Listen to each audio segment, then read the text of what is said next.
Okay, I hope you've now read Tintern Abbey. We're going to discuss Tintern Abbey as a conversation poem. But before we start analyzing the poem, I want to pause here and look at the full title. Lines composed a few miles above Tintern Abbey on revisiting the banks of the Wye during a tour, July 13th, 1798. First thing to notice, he's revisiting this place. He's been here before. It's a landscape he knows. Also, look at the date. It's significant. It's July 13th. That's the day before Bastille Day, right? The day commemorating the start of the French Revolution. That's July 14th. And we've seen how strongly affected Wordsworth was by his experience of the excitement at the start of the revolution. But it's been several years since then, and the revolution has turned into a bloodbath and now into a European war. So that's sort of the historical setting for the poem, and the date reminds us of that. A conversation poem begins with a detailed setting or landscape personally relevant to the poet. So here's the beginning of Tintern Abbey. 5 years have passed, 5 summers with the length of 5 long winters. And again I hear these waters rolling from the mountain springs with a soft inland murmur.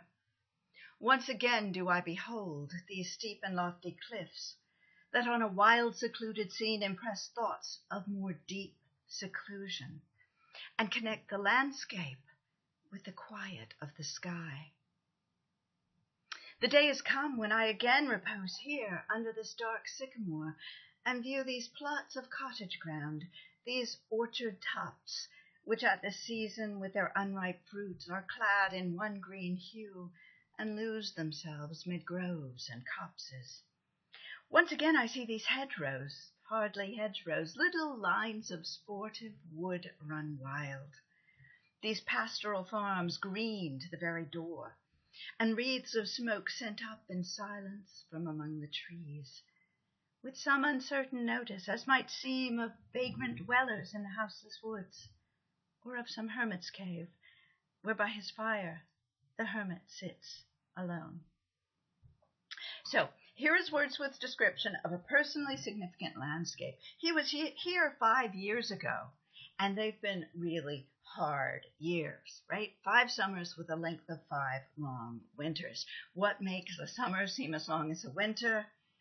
They've been hard for him. They've been difficult personally. The scene is beautiful. It's green. He repeats the word twice so that we get the idea. He also emphasizes how quiet and secluded it is. The wild, secluded scene, thoughts of a more deep seclusion. And at the end, he talks about the hermit, right, living there all alone. We have the central romantic values then of nature, but also of solitude. He gives us an idea of how important this landscape has been to him in the past difficult years in the next section of the poem. These beauteous forms, through a long absence, have not been to me as is a landscape to a blind man's eye, but oft in lonely rooms, amid the din of towns and cities, I have owed to them in hours of weariness sensations sweet, felt in the blood and felt along the heart, and passing even into my purer mind with tranquil restoration. Feelings, too, of unremembered pleasure, such perhaps as have no slight or trivial influence on that best portion of a good man's life, his little, nameless, unremembered acts of kindness and of love. So when he's tired, he's worn out by city life, he lies down and he imagines himself in this place, and it makes him happy. It gives him pleasure, and it restores his tranquility. It even makes him a better person because he can live in this place of tranquility and pleasure. But there's more. Nor less I trust to them I may have owed another gift of aspect more sublime, that blessed mood in which the burthen of the mystery, in which the heavy and the weary weight of all this unintelligible world is lightened, that serene and blessed mood in which the affections gently lead us on, until the breath of this corporeal frame and even the motion of our human blood almost suspended, we are laid asleep in body and become a living soul, while with an eye made quiet by the power of harmony and the deep power of joy, we see into the life of things. So thinking about this special place can induce in him a kind of out-of-body experience. He seems to be just a soul, and he can immediately access the truths of the universe, not through reason, but through an immediate sight. We see into the life of things. Okay, but the conversation poem starts with a landscape, a personally significant landscape, and leads to problems that the landscape brings to mind.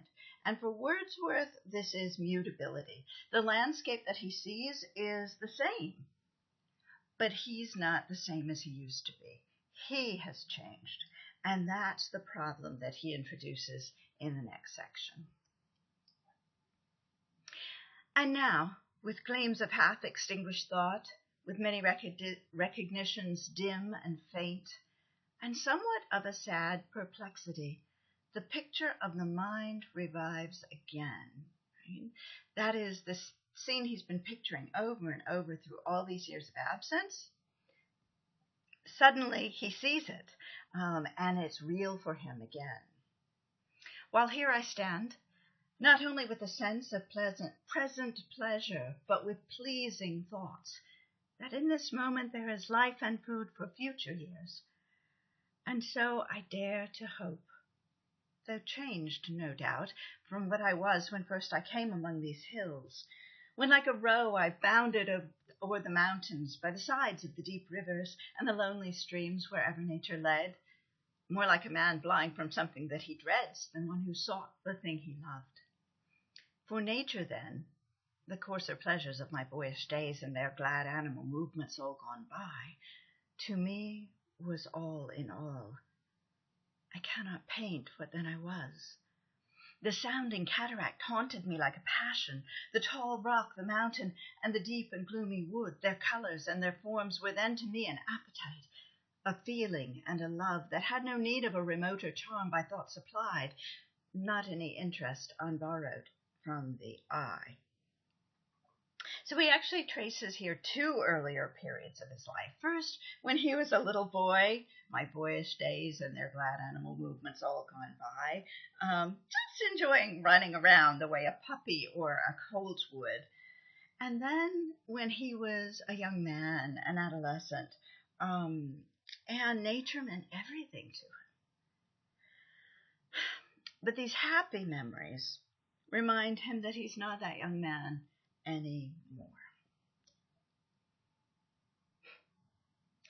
That time is past, and all its aching joys are now no more, and all its dizzy raptures. Not for this faint eye, nor mourn, nor murmur. Other gifts have followed. For such loss, I would believe, abundant recompense. For I've learned to look on nature not as in the hour of thoughtless youth, but hearing oftentimes the still, sad music of humanity, nor harsh nor grating, though of ample power to chasten and subdue. And I have felt a presence that disturbs me with the joy of elevated thoughts, a sense sublime of something far more deeply interfused, whose dwelling is the light of setting suns, and the round ocean, and the living air, and the blue sky, and in the mind of man, a motion and a spirit that impels all thinking things, all objects of all thought, and rolls through all things. Now when he looks at nature, he can't just see nature and be filled with joy, rapture, right, he calls it. And he wants to think that other gifts, right, make up for losing that ecstatic reaction to nature. But notice that he's not really sure. For such loss, I would believe abundant recompense. Not, I do believe, I think that would be clear, but I would believe, I want to believe that what I have now makes up for everything I've lost. So now when he sees this beautiful landscape, he hears the, quote, still sad music of humanity. And he also senses the presence of something within and beyond nature, right? A presence that disturbs me with the joy of elevated thoughts. There's something there whose dwelling is the light of setting suns and the round ocean and the living air and the blue sky and in the mind of man. Okay? What is it? He doesn't say what it is.